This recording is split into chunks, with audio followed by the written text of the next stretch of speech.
Hey, this is Brent. Hey, this is Jordan. What's up? This is Matt. Hey, this is Sean. And this is the Digital Ascent Podcast. What is up, everybody? Hopefully everybody can hear me and see me. At least I can on my side. I was going to say the first Digital Ascent stream. Welcome to it. But technically we did co-stream the Game Awards. And that was me, Sean, and Jordan. Tonight, though, is going to be kind of our detour, or I guess not really detour, transition to an actual, I guess, talk show, like a podcast talk show. And of course, with me, I've got some of the guys. I'm going to switch my view here. I've got Matt with me, and Matt is resized again. I'm going to have to fix his sizing. And I also have Sean. Sean is the regular size. Oh, look at me. I'm actually regular sized. Yeah. There you go. It's just Matt. Matt wants to have tech issues. Let's see here. Let's fix him. I don't know, man. I'm sorry. Are you tech challenged, Matt? It's all your fault. No, man. I do tend to like hunt out edge cases for some reason. If you're looking for like an edge case finder, I do tend to find edge cases. I'm not really too sure why. Just something that happens. Yeah. There we go. I think. Yeah, even when you're doing firewall stuff, Mhm. you would always have a bunch of edge cases. Always. Yeah. I don't know what it is. I just like. I don't know. I tend to like hunt them out. They find me. I'm going to adjust it further because poor Sean's still cut off. Yeah. he's all trimmed up over here. Let's bring him in a little bit. There we go. Yeah, just keep ducking. Yeah. Let's see here. Boom. Let's do that for now. All right. Cool. Well, yeah. Welcome everybody. I don't know who's got notifications turned on at this point. I know we have a pretty limited following over on the live streaming sides of things. But the intention with this is that we're moving to this format. We will at some point take audio from this and actually still upload to the podcast platforms as normal.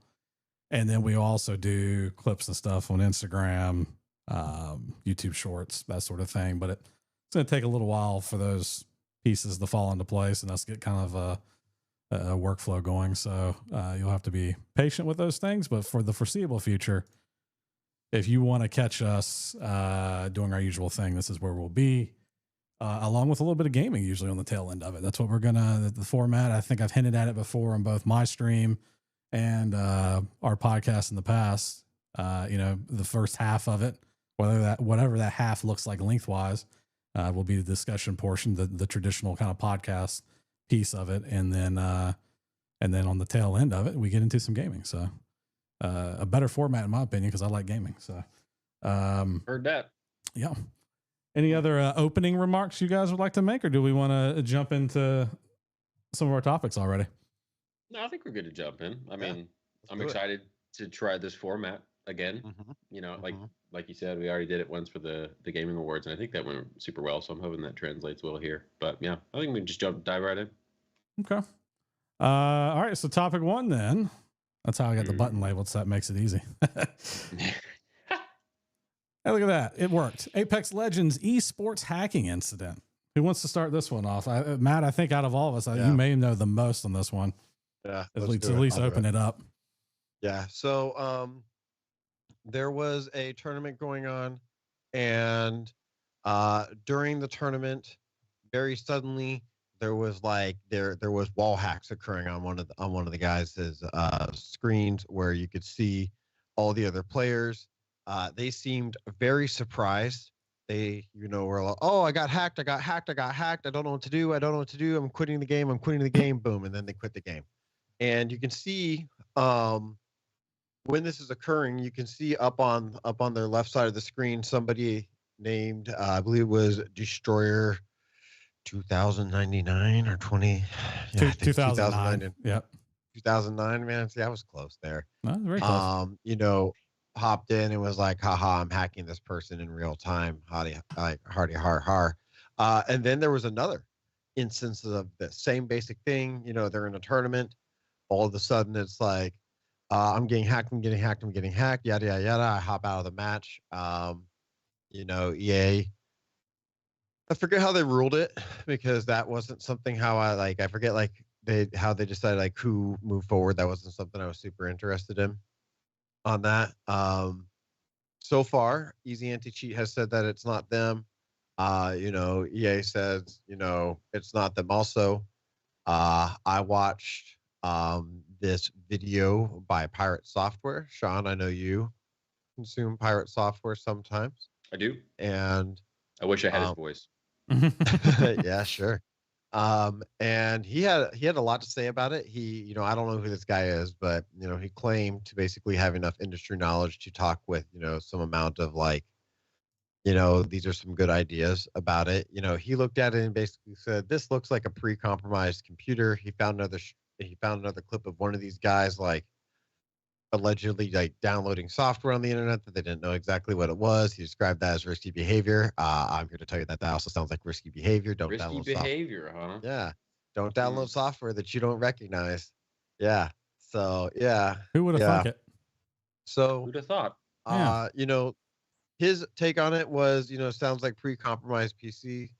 It is worth saying that there did appear to be another form of hacking occurring, also related to the same dude, where he would hop into matches and then like spam like thousands of copies of himself or bots or whatever, just like right there into the match. And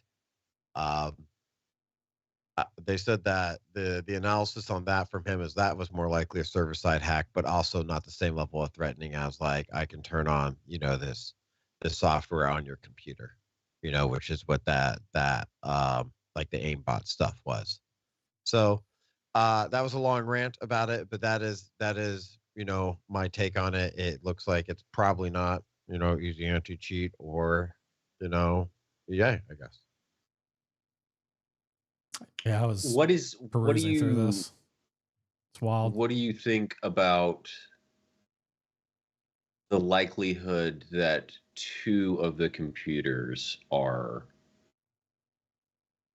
compromised? Right? Because that like the probability of both of them at the same time having the same. I mean, I suppose because they're streamers and they're professional Apex Legends players. Spear phishing. Yeah, that's probably fair. Mm-hmm. And they would presumably not have the security in place to like block that in any meaningful way. What if I spearphished your chat? Sorry, clear my throat. What if I came into your chat and with like different usernames came in and like dropped links that were supposed to be relevant to whatever you were yammering about at that point in time, and then just got you to click links, and eventually I found something that was like a good edge exploitation that allowed like a little hook onto your PC, and some drive-by BS or something like that, right? So I sit there, because I have time, I have all the time in the world, you just have to screw up once, and I'm gonna own you, and so I'll come in and be like, oh, you like that? Check out this link. And oh look, it's my new ChatGPT website that I built, and embedded in there is my drive-by malware, and there's telling me is I should click all the links in the chat. That's what I'm hearing. All the links. I mean, it's a good thing is only if you want to get owned. Yeah, most of these platforms don't allow that anyways, which is good. It's usually like only moderators and higher can post links. Yeah, because they know, I get it. Like they know what's going to happen, So got to get it always right, 100% of the time. I had a question, and it's now gone, and I'm really upset because it was a good question. Keep talking. I'm gonna think. See if I can't find it. I don't know. I don't really have too much more to say on the subject. I think that this was interesting. I think that it was interesting that people were immediately like, "Ooh, Easy Anti-Cheat," and jump to that. I do think that there is a conversation about, you allow Easy Anti-Cheat, kernel level access on your system, and it certainly is supply chain compromise like risk. I'm not saying this Easy Anti-Cheat is. I'm just saying that any software that you allow kernel level access now becomes, it becomes a threat to some level, and you really got to control that supply chain. And, I'm just going to think about, what about 3CX? Yeah, fair enough. What about SolarWinds? Oh, like these things happen all the time. And, do you think a nation state actor would like to get their hands on the deployment mechanism that is easy anti-cheat. I mean, it may not give you immediate access to like state secrets, but yeah, you could slow burn it though. yeah, exactly, man. You get something. I guarantee. You hop, and then eventually there's something Hey, that's the 3CX thing. At the end of the day, it was like I think it was ruled North Korea crypto scam basically, and or heist, North Korean like hip crypto heist. So yeah, I believe it was. Yeah, yeah, and it had a timed payload. Mm-hmm. Yeah, which allowed it to get on even more stuff before it actually set itself off. Yeah, exactly. So, I guess that's my 2 cents on it. I think that a not like I think a software like Easy Anti-Cheat screams, ooh, that's a juicy target. I wonder if I can, spear fish that sucker. Right? Not that I'm saying it would be easy, but I'm a hacker. Oh, I found my question. All right, what you got? When they do competitions, do they use their own machines in the competition? Or so what I'm asking here is when I used to watch Professional League, right? Yeah. Do they show up and do they have like the standardized stuff? They just had standardized stuff, and it was in an arena, right? And so you would have your mouse pad and your mouse, and then they would set it all up prior to, but with Apex, I'm assuming that this is not the case because I didn't ask that question. I didn't know that was a question I should be asking. I assumed it was, right? Because I didn't know. Was it a locale or was it remote?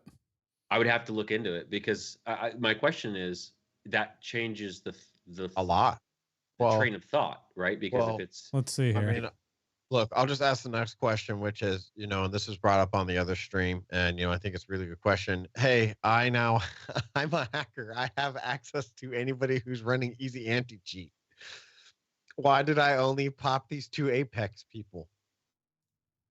Why didn't I sell this to a government? Well, who says they haven't? But right. Well, yeah. Well, yeah. So they came out and they said that they had did it for the lulz, for the record. I did this because this was fun. I've never understood such that. Some people just want to watch the world burn. I get it. What do you want to? Destroyer 2009 destroys the fun. Right. Like I don't understand because it's like if you're not getting anything out of it besides the enjoyment, that's a really high risk gamble you're playing with, man. Bro, I mean, what are they gonna do? Take them to jail? They're gonna dedicate lots of resources to hunting down this person who may or may not even be in the same country. These people who got affected. What government resources? What government resource is going to invest those records? I think this was purely online, from what I'm looking at. Yeah. What are you gonna do? Fair enough. So that that kind of opens it up, for sure. Yeah, and by the same thing, if I can sit on servers and chain down to computers, I mean, I have an enormous amount of like ownage that I'm doing there. That's a huge attack, like a huge set of attacks to not get detected across. I listen to Pirate Software's argument, and I just I genuinely agree. It was they made a lot of really good assessments. Hey, we're going to include the link to that YouTube video in the chat. It is like an hour long, so this is a super short version of it.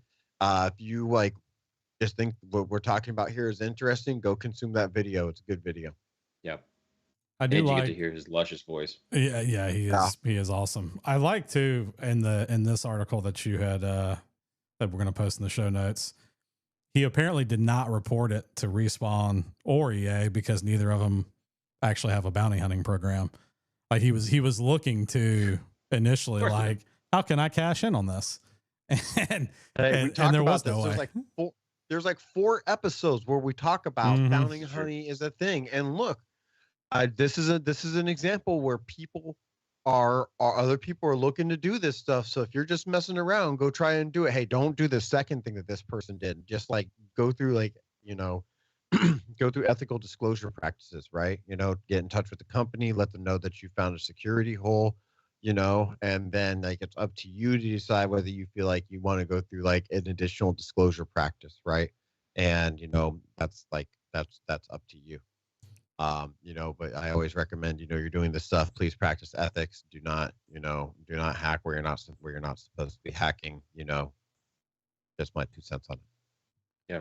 I also love, this is kind of a detour from it a little bit, because I was reading through the rules of this competition that they were apparently doing, but the streaming clause of it is funny. It says the total revenue generated from any streaming of your tournament in the aggregate across any and all media and channels may not exceed $10,000 USD or its equivalent in local currency. You may not and may not permit anyone to broadcast your tournament on TV.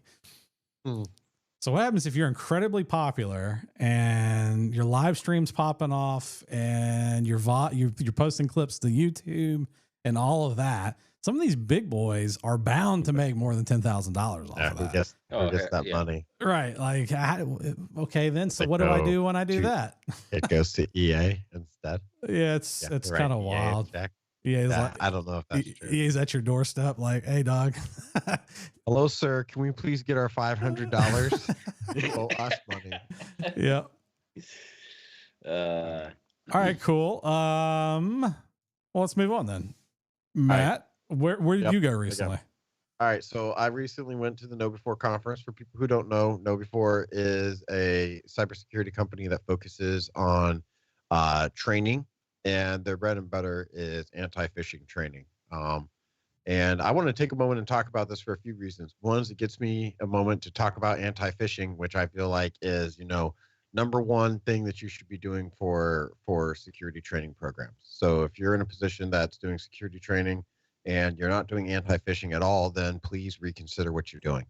And I'm just going to go like to make you not feel so bad if you're in that position. One of the things I wanted to talk about is how few people I ran into that were doing like regular phishing trainings and like regular like simulated phishing attacks. I ran into a lot of people who were like, my leadership won't let me do, any simulated phishing emails, or I get one simulated phishing email every like 2 months and no follow-on training. And what's the point?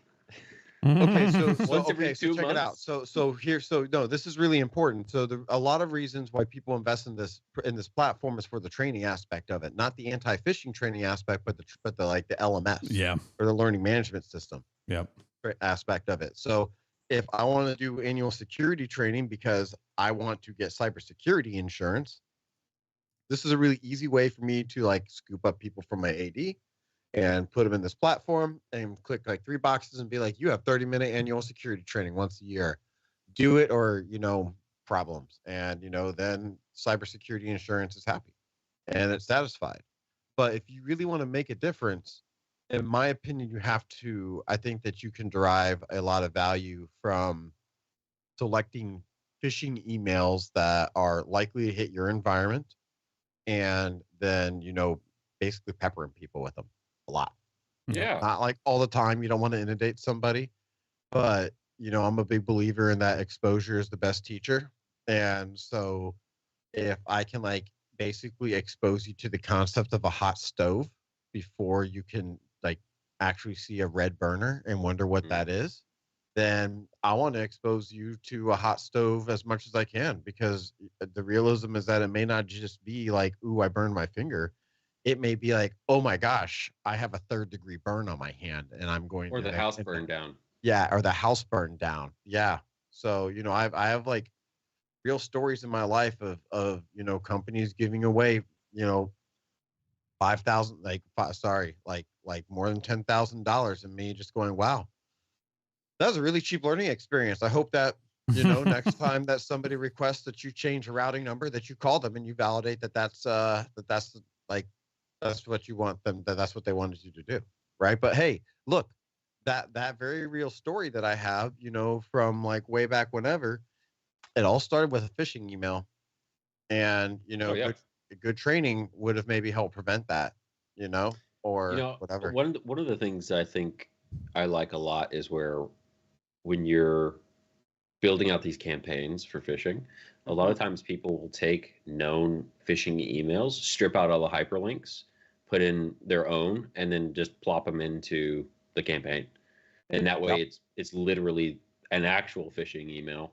And then when they click on it, it's like, oofies, looks like you clicked it, sorry. So no, I agree 100%. So so important with the Nova 4 conference, I'm curious, kind of, was there a lot? So you said there weren't a lot of people there.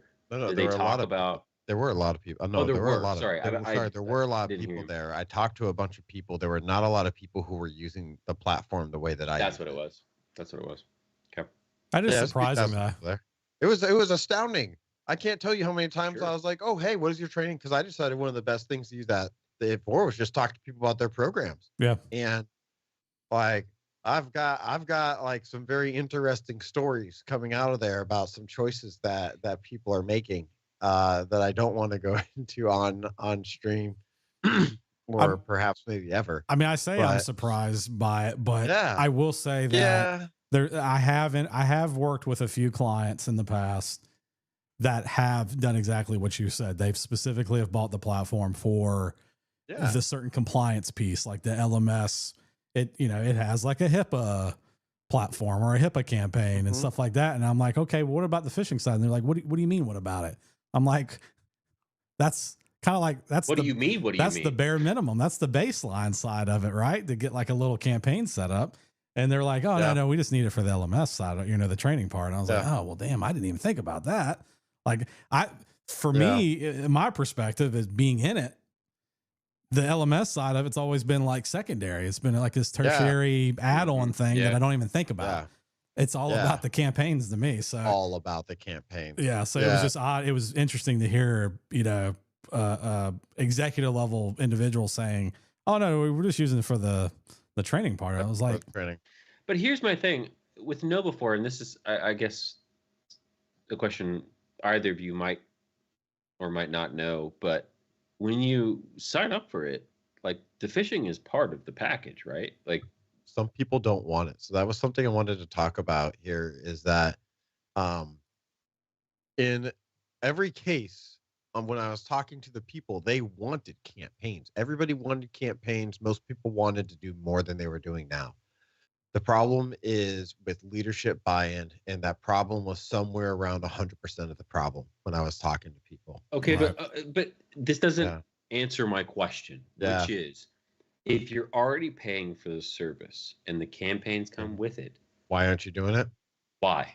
Okay, yeah. So the reasons why that these people, there's a bunch of reasons why you don't use this service, or why I've heard other people saying that, or why we're going to use this portion of the service. It's most frequently, we don't want to like bother our users, or people are busy. They don't have time to deal with, garbage in their inbox. They already get too much garbage in their inbox. Well, yeah, I get it. That's kind of the point though, right? Is that you need to like be helping them like filter that stuff out. Yeah, no, man, it's true though. And, some of the phishing emails, like the harder phishing emails are very frustrating, right? Because they come from people that say things like IT at, or manager at, or HR at, right? And the other, and accounting at. Yeah, exactly. And so, people are like, well, we don't want to confuse our users. And it's written like sometimes people like have things that are actually IT at the, like those can be real email addresses sometimes. And, but hackers are going to do that too. And I'm hearing no negatives though, because again, but you're not thinking about it as you're thinking about it as a security engineer. You need to be thinking about it as a business person. From a business person's perspective, you want to be able to communicate quickly and have people know it's legitimate stuff. You want your workers to work efficiently and not bog them down.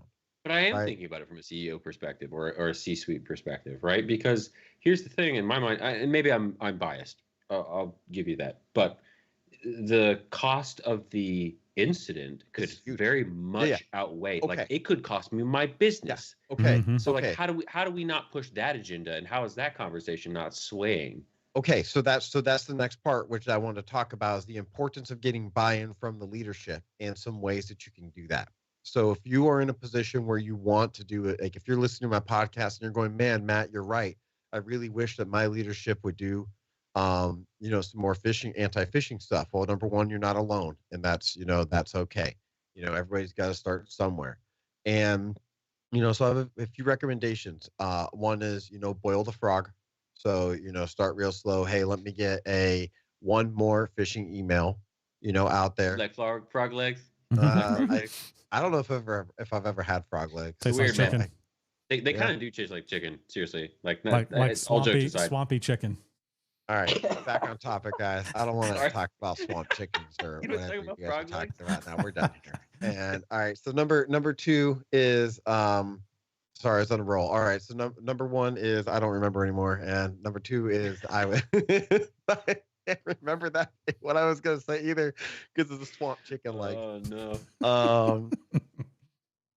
Okay, no. So the importance of getting buy-in, try to boil that frog.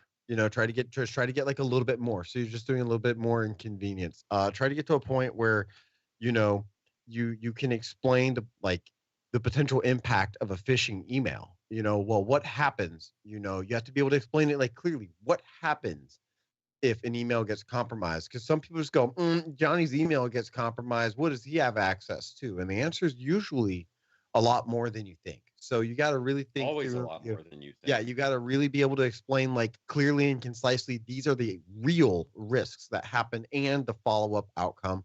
One more thing. It was just one more thing. And then lastly, I would say is, and this is one of my favorite metrics, is that I think it's 40% of breaches start with a business email compromise. So this is like when business email compromise, it's going to be someone that sending you some weird junky email and causing you problems. And something like an anti-phishing campaign is how you're going to harden yourself. So that's how I would personally go about it. Sean, my friend. I committed to the bit because I'd already had it up for so long. It would be awkward if I didn't. So anyway, I saw an interesting slide the other day. Yeah. It was talking about, and this was from Microsoft, but the amount of tenants that have correct permissions across SharePoint, Office 365, I mean, all those things, it's not good. It's not. It's astoundingly low. It's astoundingly low. And so you have to think about, like, okay, let's say they grab MFA, right? Get MFA. All right, now they log in. Cool. Real world experience, they pull contacts, they pull files, because that not only means just your email, especially nowadays. I mean, unless you're hosting like on-prem Exchange, but that seems to be going the way of the dodo. A lot of us in 365. So you're talking about not just the email account itself, but every thread that's attached to it, OneDrive. And so with those permissions, not typically, those permissions not typically being set up very well, you have a very, very large gaping hole at this point. And so it's like there are business impacts depending, and you could swing this regardless of any business that you have, right? So it's crazy to me, and it's maybe because I've not actually had to do the selling part. That is one part of my career that I haven't had to do a lot, where I'm convincing folks to like actually do something. And typically, it's already been processed by the time it comes around to me. More implementation at that point, but it just seems strange to me that business owners, when they get presented with this, is like, okay, one hit like this could trash your entire reputation, number one. Number two, your business, as far as like from a monetary standpoint. It just blows my mind that people are still fighting this fight of no, it's too much. I think it's someone once told me it's not good enough just to have a seat at the table. You got to have an ear at the table also. And I think that the security vertical sometimes struggles to get a full ear at the table. And then, I just think it's not something people are as used to like hearing about, about the importance of this stuff. And I think that's changing. I think the landscape is changing quite a bit. And I expect that if I go back next year that I think it'll be better and that more people will have these campaigns roll out. Let me ask you something, and this may be a bit ageist, but it's not intended this way. Mhm. Do you think that it's the old guard still rocking around, not really understanding the age we live in now as far as technology vulnerability, or is it just across the board? People just don't. It hasn't been. It's new.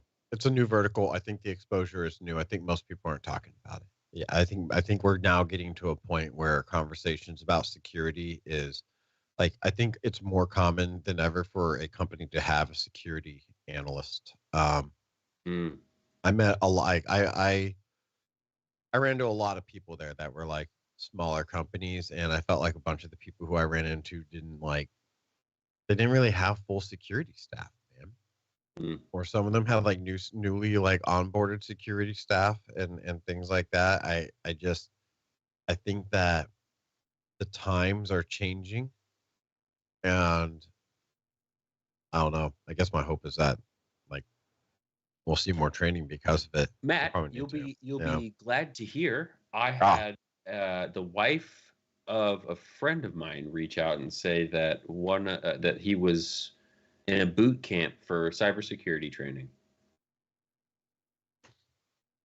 That's exciting. She asked me, she's like, "What sort of titles should he be looking for?" And I was like, "Well, you can do security analyst, but if he's not done service desk work, probably service desk. Probably service desk. Get your feet wet. Make sure that this is what you want to do, and because it's customer service no matter what. But I thought that would brighten your day a little bit. It does brighten my day. A new soul joins the ranks. A new soldier joins the ranks. Oh, it's always good to hear. It is. God knows we need it. Truthfully. Cool. All right, we want to move on. We got a couple of gaming topics, short ones. Yeah. Let's run it. Touch. All right, let's move on to this one here. I'll cover this one real quick. GTA 6 production reportedly falling behind. This is more of a rumor mill sort of deal here. Of stuff coming out. There's a couple of anonymous sources. Obviously, they don't want to be named because, well, they fear retaliation. But there's a couple different things going on over at Rockstar. The first thing is it's rumored that production overall is falling behind. It's not necessarily yet behind, but it's trending that way. A lot of the workforce for them, a majority of it anyways, are still remote. And so Rockstar's fear is that that's contributing to that. And I mean, heck, Rockstar apparently has been hiring remote only workers like a lot of other companies over the past couple of years. But now they're saying they want everybody back in the office. Yeah, I saw that. Yeah. So, whoa. Yeah. And it's attributed to, well, we're falling behind.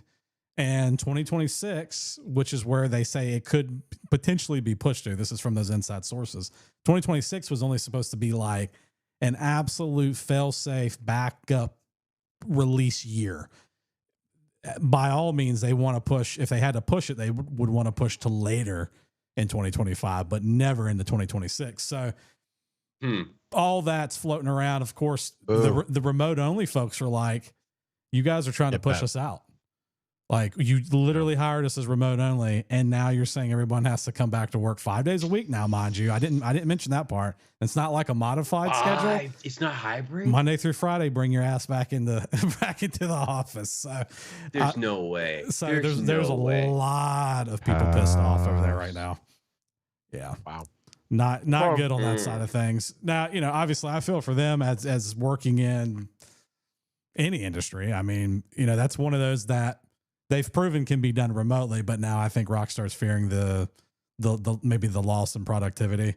I think they're like looking at all the grinding they were able to do. The loss of workforce, because that's what they're about to get. That might be what twists them around. I mean, I think that's probably what the workforce is relying on, is that, hey, if we kind of stand together, united here, Rockstar's not going to have a choice.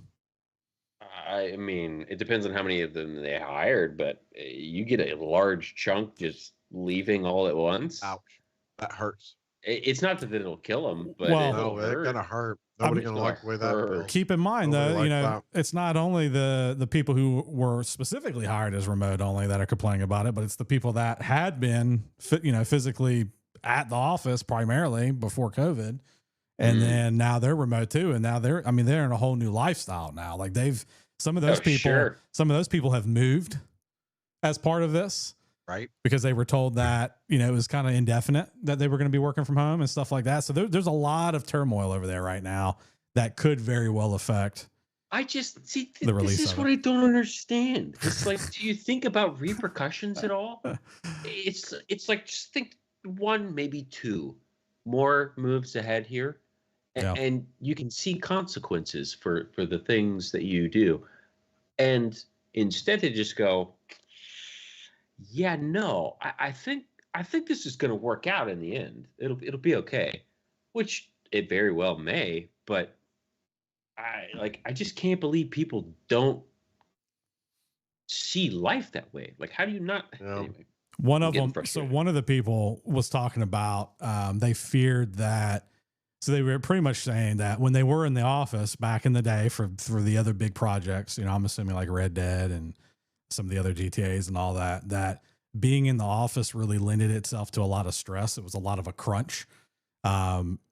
This one person was saying, we're concerned about going back to that. I've been through a couple of projects, both of which had crunch. The first one was extremely difficult. I had way less gray hair back then. We want to continue the strides we've made as a company to remove that toxic culture. And so they were just, emphasizing that like that toxicity was that way because of being kind of almost like everyone comes to work and they lock the doors behind them and like, you're going to do this. You're going to get this done today or you're not leaving, sort of deal. Anyways, yeah. These labor camps? I'm over exaggerating, but that's the tone that comes off from a lot of these statements. It's like, oh damn, like they're not playing games. That specifically around this phase of the development cycle. Like they've announced the date. We're within a year. That's what they're talking about. They're like, the crunch is real. Like it's not even us joking. They're pushing, and it has to be done. And it has to be polished. Kind of petty, but or just work 60-hour weeks for a year. It's no problem, right? Like if you're gonna, I don't know. When I was a kid, it didn't matter. I just bought the game because I didn't care about the politics and everything behind stuff, like the bureaucracy, that sort of stuff. But now, when I hear stuff like this, it makes me go, out of spite, I don't even want to buy your game. Mm-hmm.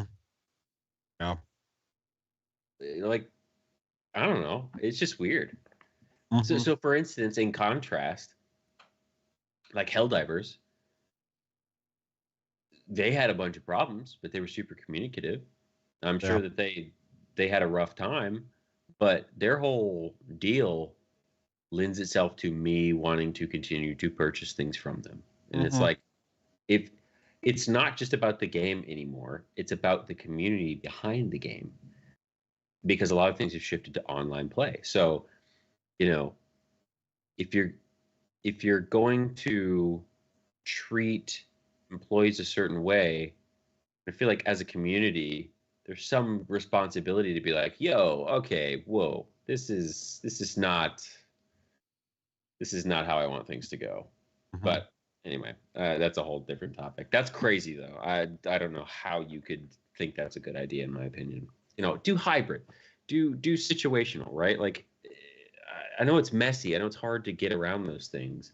But I don't know, man. Just the full 5 days, ass in seats. Thumbs down for me. Mm-hmm. I would prefer to do the Aston Seatery from my home. Yeah. My life.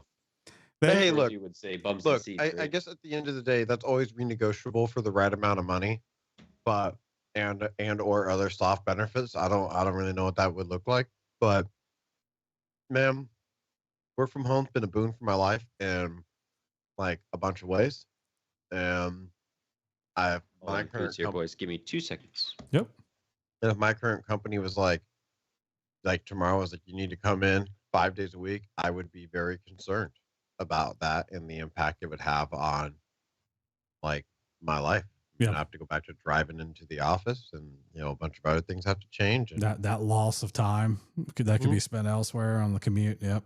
They did quote too. I didn't state this, I don't think, but they quoted at the high level one of the reasons why they were instituting the mandate to return to the office, or two of the reasons were security and quality. That security is a real one, though.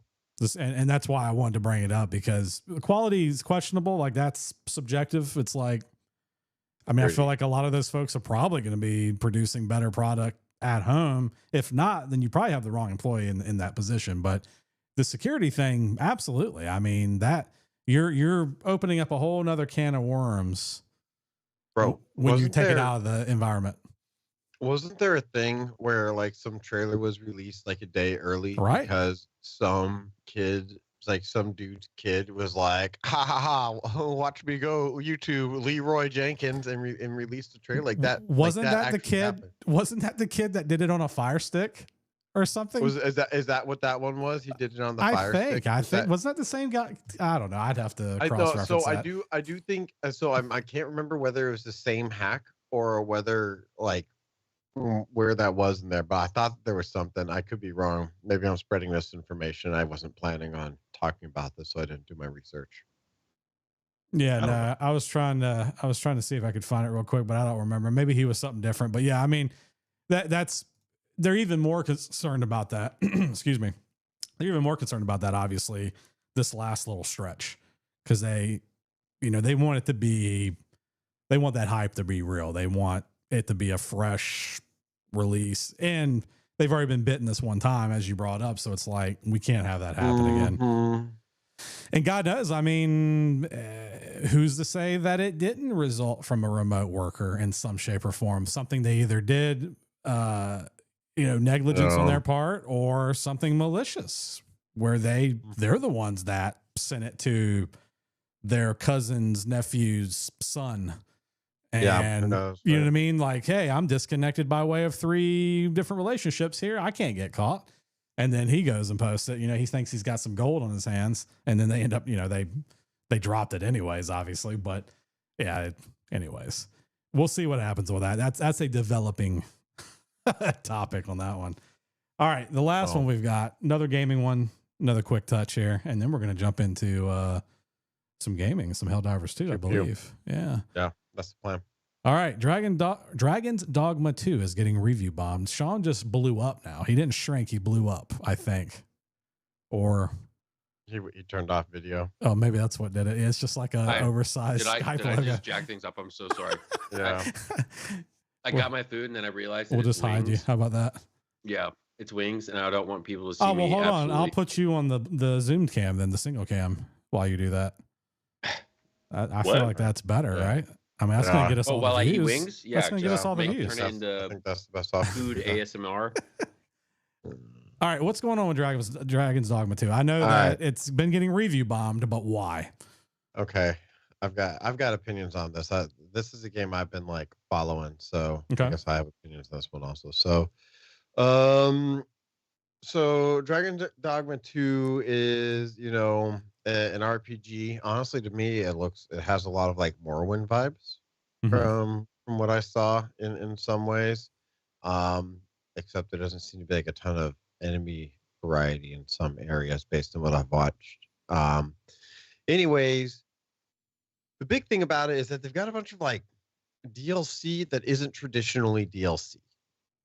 Like the ability to change your character's face, what they look like, or like fast travel points. And like you can do these things in game, like with the effort type of thing. And like that part's pretty normal and not so scummy, because I'm used to having to pay to like change my facial features, or hair or whatever. Like I feel like I did that in every GTA game I've ever played, for instance, right?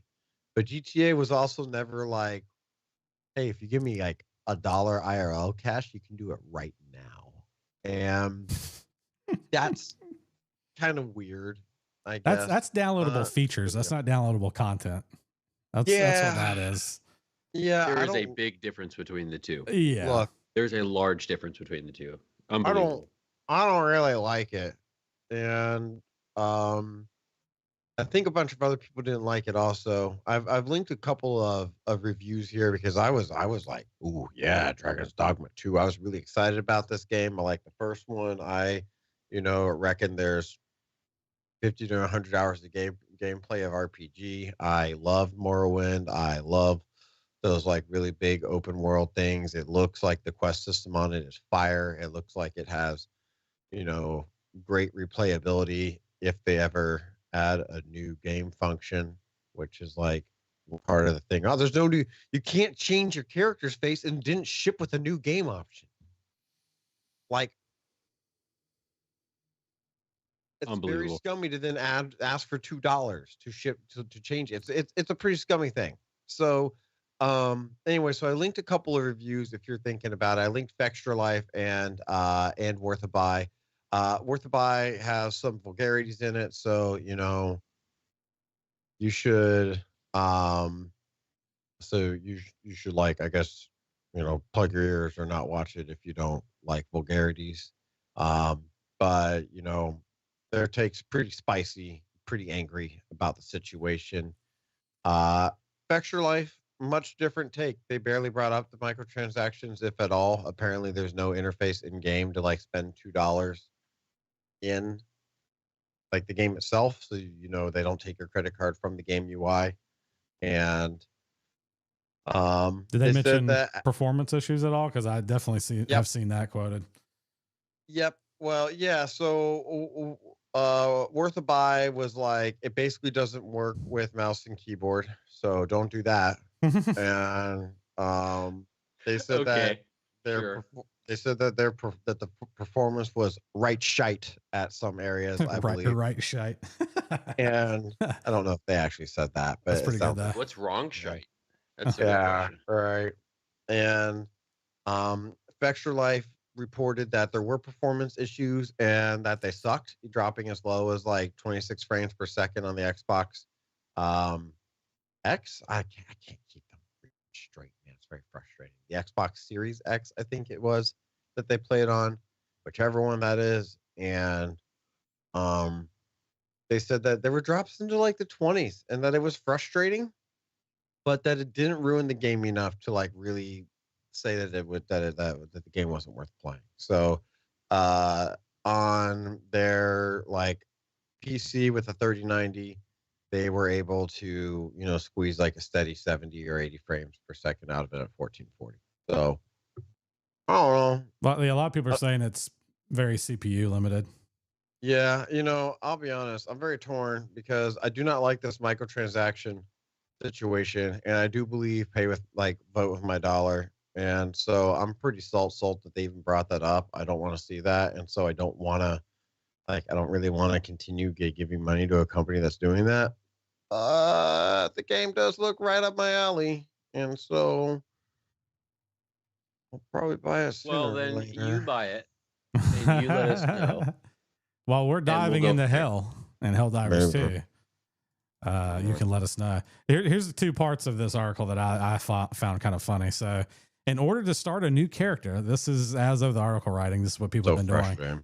In Dragon's Dogma 2, players need to manually delete their physical and cloud saves, temporarily disable their internet connection, and then create a new save.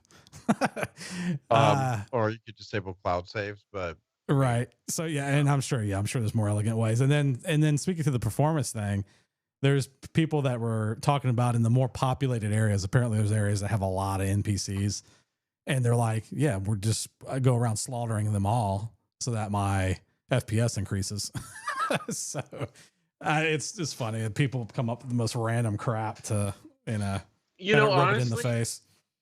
You have to applaud the ingenuity though. Oh yeah. Yeah. Definitely. Right? Like, think about it. I wouldn't have thought about that. I'd have been like, oh, this just sucks. Yep.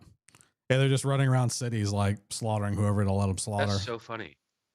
So funny. I don't know if they like despawn or what, and that helps FPS, but I think that's where a lot of the performance loss is coming from, is the CPU side of it. So, all right, well, cool. That's our 4 topics. Sean, I know you're still eating, and Matt is snacking, I think, but you guys want to move on to some little bit of Helldivers 2 for a little bit? I'm good to rock, man. I unfortunately cannot stay for the Helldivers 2. I have some kiddo stuff that needs doing. Okay. But it's been fun. Yeah, I will man. have to make sure that next time there are less dad duties. Well, yeah, and this may not always be a Sunday night thing either. We've not landed on. It may be a little bit more dynamic. It could just be whenever the hell we feel like it. A lot of times. Oh, absolutely. But then with something planned, maybe a steady date so people can follow a little bit more. But with our schedules being wacky like they are and things just coming up, it's the beauty of having children. Yeah, I mean, families, children, jobs, with potential after-hour needs sometimes. Yeah, it adds up. So, yeah. All right. So me and Matt will roll into this. I've only got it set up to where you're going to see my terrible gameplay for right now, but eventually we'll get it. We'll work in other people's gameplay. I have theories on how to accomplish it. We just have to test it. So, all right, boys. Well, good luck diving into hell. Spread that managed democracy. Make sure we get those medals because I need more war bond. So, take it easy, boys. All right, buddy. Have a good night. Later.